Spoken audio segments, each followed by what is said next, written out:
உலகின் மிகப்பெரிய ஜனநாயக திருவிழாவான இந்திய நாடாளுமன்ற தேர்தலுக்கான முதல்கட்ட வாக்குப்பதிவு வெள்ளிக்கிழமை காலை 7 மணிக்கு தொடங்குகிறது. மாலை 6 மணி வரை வாக்குப்பதிவு நடைபெறும் என்றாலும் 6 மணிக்குள் வாக்குச்சாவடிக்கு வந்தவர்கள் அனைவரும் வாக்களிக்கும் வரை வாக்குப்பதிவு நடைபெறும் என தேர்தல் ஆணையம் தெரிவித்துள்ளது. 7 கட்டங்களாக நடைபெறவுள்ள நாடாளுமன்ற தேர்தலில் வெள்ளிக்கிழமை நடைபெறவுள்ள முதல்கட்ட தேர்தலில்தான் அதிகபட்சமாக 102 தொகுதிகளுக்கு தேர்தல் நடைபெறவுள்ளது. இதில் 73 பொது தொகுதிகள், 18 எஸ்சி தொகுதிகள், 11 எஸ்டி தொகுதிகள் அடங்கும். 21 மாநிலங்கள் மற்றும் யூனியன் பிரதேசங்களில் இந்த தேர்தல் நடைபெறவுள்ளது. இதில் வாக்களிக்க 16.63 கோடி வாக்காளர்கள் தகுதி பெற்றுள்ளனர். இவர்களில் 8.4 கோடி பேர் ஆண் வாக்காளர்கள், 8.23 கோடி பேர் பெண் வாக்காளர்கள், 11,371 பேர் மூன்றாம் பாலினத்தவர்கள், 35,67,000 பேர் முதல் முறை வாக்காளர்கள்.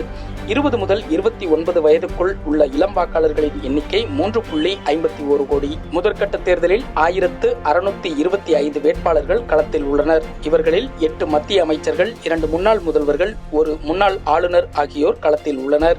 வேட்பாளர்களில் 1491 பேர் ஆண்கள், 134 பேர் பெண்கள். தமிழகத்தில் மக்களவைத் தேர்தலுக்காக 68,321 வாக்குச்சாவடிகள் அமைக்கப்பட்டுள்ளன.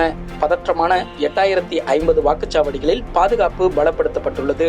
தமிழகத்தில் உள்ள மொத்த வாக்காளர்கள் எண்ணிக்கை 6.23 கோடியாகும்.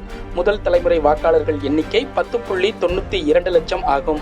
தமிழகத்தில் 874 ஆண் வேட்பாளர்கள், 76 பெண் வேட்பாளர்கள் என மொத்தம் 950 வேட்பாளர்கள் போட்டியிடுகின்றனர். மொத்தம் 3.32 லட்சம் பேர் தேர்தல் பணியில் ஈடுபட்டுள்ளனர். 39 பொது பார்வையாளர்கள், 58 செலவின பார்வையாளர்கள் பணியில் உள்ளனர். தேர்தல் பணிகளை கண்காணிப்பதற்காக சுமார் 1 லட்சம் போலீசார் தேர்தல் பாதுகாப்பு பணிகளில் ஈடுபட்டுள்ளனர். வாக்காளர் அடையாள அட்டை இல்லாவிட்டாலும் ஆதார், ஓட்டுநர் உரிமம், வங்கி கணக்கு புத்தகம், மருத்துவ காப்பீட்டு அட்டை, பான் கார்டு, பாஸ்போர்ட் உள்ளிட்ட ஆவணங்களை பயன்படுத்தி வாக்களிக்கலாம் என்று தமிழக தலைமை தேர்தல் அதிகாரி சத்யபிரதா சாஹூ தெரிவித்துள்ளார்.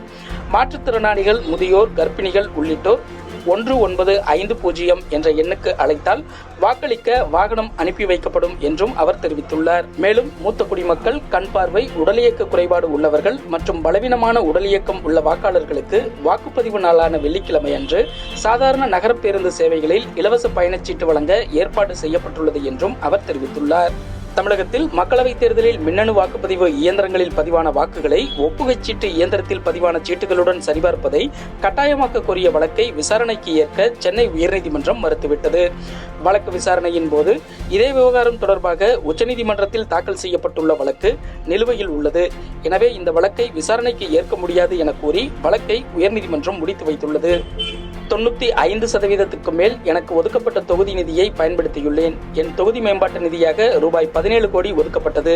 கரோனா சமயத்தில் நிதி தடுத்து வைக்கப்பட்டது. எனினும் ரூபாய் 17 கோடியில் மீதம் இருப்பது ரூபாய் 17 லட்சம் தான் என்று கூறி மத்திய சென்னை எம்பியான தயாநிதி மாறன் சென்னை எழும்பூர் நீதிமன்றத்தில் எடப்பாடி பழனிசாமி மீது வழக்கு தொடர்ந்துள்ளார்.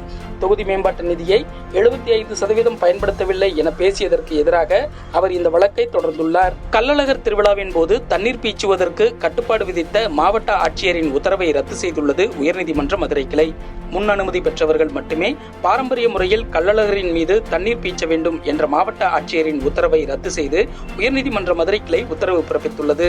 டெல்லி திகார் சிறையில் அடைக்கப்பட்டுள்ள முதல்வர் அரவிந்த் கெஜ்ரிவால் ஜாமீனுக்காக வேண்டுமென்றே மாம்பழங்கள், இனிப்புகள், சர்க்கரை சேர்த்த தேநீர் ஆகியவற்றை உட்கொள்கிறார் என்று அமலாக்கத்துறை குற்றம் சாட்டியுள்ளது. சர்க்கரை நோயாளியான அவர் தனது இரத்த சர்க்கரை அளவை அதிகரிக்கும் வகையில் இவ்வாறு செய்கிறார் என்றும் குற்றம் சாட்டியுள்ளது. இதனை எதிர்த்த கெஜ்ரிவாலின் வழக்கறிஞர் விவேக் ஜெயின் ஊடகங்களுக்கு தீனி போட வேண்டும் என்பதற்காகவே அமலாக்கத்துறை இத்தகைய வாதத்தை முன்வைத்துள்ளது. கெஜ்ரிவால் தாக்கல் செய்த மனுவை திரும்பப் பெறுகிறேன், வேறொரு மேம்பட்ட மனு தாக்கல் செய்யப்படும் என்றார். காங்கிரஸ் கட்சியின் ராகுல் யான் இன்னும் எந்த பகுதியிலும் நிலைநிறுத்தப்படவில்லை என்று ராகுல் காந்தியையும் காங்கிரஸையும் பாதுகாப்புத்துறை அமைச்சர் ராஜ்நாத் சிங் கிண்டல் செய்தார். மேலும் அவர் உத்தரப்பிரதேசத்தில் இருந்து கேரளாவுக்கு ராகுல் காந்தி புலம்பெயர்ந்துள்ளார். கடந்த முறை அமேதி தொகுதியில் தோல்வியடைந்த காரணத்தால் ராகுல் காந்தி இந்த முறை அங்கு போட்டியிட தயங்குகிறார். இந்த முறை வயநாட்டிலும் ராகுல் காந்தி வெற்றி பெற மாட்டார் என்று தெரிவித்துள்ளார். பாஜகவுடனான காங்கிரசின் போட்டி என்பது தேர்தல் அரசியல் மற்றும் அதிகார போட்டி என்பதாகவே உள்ளது, கருத்தியல் ரீதியாக இல்லை. அந்த கட்சி பாஜகவின் பி டீமாக சீரழிந்து வருகிறது என்று கேரள முதல்வர் பினராயி விஜயன் தெரிவித்துள்ளார். புதுச்சேரியில் இரு வீடுகளில் இருந்து ரூபாய் 4.9 கோடியை பறக்கும் படையினர் பறிமுதல் செய்துள்ளனர். வருமான வரித்துறையினர் விசாரணை நடத்தி வருகிறார்கள் என்று மாவட்ட தேர்தல் நடத்தும் அதிகாரி குலோத்துங்கன் தெரிவித்துள்ளார். கேரளாவின் காசர்கோட்டில் மாதிரி வாக்குப்பதிவின் போது பாஜகவுக்கு கூடுதல் வாக்குகள் பதிவானதாக சொல்லப்பட்ட சம்பவம் உண்மையில்லை என்று உச்சநீதிமன்றத்தில் தேர்தல் ஆணையம் மறுத்துள்ளது. மக்களவை 2ஆம் கட்ட தேர்தலில் கேரளாவில் இம்மாதம் 26ஆம் தேதி வாக்குப்பதிவு நடைபெறுகிறது. இதனை முன்னிட்டு காசர்கோடு சட்டமன்ற பகுதியில் தேர்தல் ஆணையம் சார்பில் மாதிரி வாக்குப்பதிவு நடந்தது. விவிபேட் இயந்திரத்துடன் நடந்த மாதிரி வாக்குப்பதிவில் ஒருமுறை பொத்தானை அழுத்தினால் பாஜகவுக்கு 2 வாக்குகள் விழுவதாக இத்தொகுதியில் போட்டியிடும் காங்கிரஸ் மற்றும் கம்யூனிஸ்ட் வேட்பாளர்கள் தேர்தல் ஆணையத்தில் புகார் அளித்தனர். இந்த விவகாரம் உச்சநீதிமன்றத்தின் வழக்கு விசாரணை ஒன்றின் போது முன்வைக்கப்பட்டது. அப்போது இந்த விவகாரத்தில் தேர்தல் ஆணையம் ஆய்வு செய்து பதிலளிக்க வேண்டும் என்று நீதிபதிகள் உத்தரவு பிறப்பித்தனர். அதன் தொடர்ச்சியாக தேர்தல் ஆணைய அதிகாரிகள் உச்சநீதிமன்றத்தில் தங்கள் பதிலை அளித்தனர். அதில் மின்னணு வாக்குப்பதிவு இயந்திரங்களை பொறுத்தவரை தேர்தலுக்கு முன்னதாக முன்பு பதிவான வாக்குகள் அளிக்கப்பட்டுவிடும். ஏதேனும் ஒரு சில இடங்களில் பழைய வாக்குகள் கணக்காக காண்பிக்கும். அதுவும் மாதிரி வாக்குப்பதிவின் போது கண்டுபிடிக்கப்பட்டு அளிக்கப்பட்டுவிடும். மேலும் மாதிரி வாக்குப்பதிவின் போது மின்னணு வாக்குப்பதிவு இயந்திரங்களில் ஏதேனும் பழுது உள்ளதா என்பதும் சரிபார்க்கப்படும். இவை அனைத்தும் வேட்பாளர்கள் முன்னிலையில் நடைபெறும். காசர்கோடு சம்பவத்தில் ஒரு குறிப்பிட்ட கட்சிக்கு கூடுதல் வாக்குகள் பதிவாகிறது என்பது உண்மையில்லை. இது உண்மைக்கு புறம்பான செய்தி. அதிகாரிகளிடமிருந்து அறிக்கை பெறப்பட்டுள்ளது. இந்த சம்பவத்தில் சொல்லப்படும் குற்றச்சாட்டுகள் தவறானது. மின்னணு வாக்குப்பதிவு இயந்திரங்களை முறைகேடாக பயன்படுத்த வாய்ப்பே இல்லை என்று திட்டவட்டமாக தெரிவித்தனர்.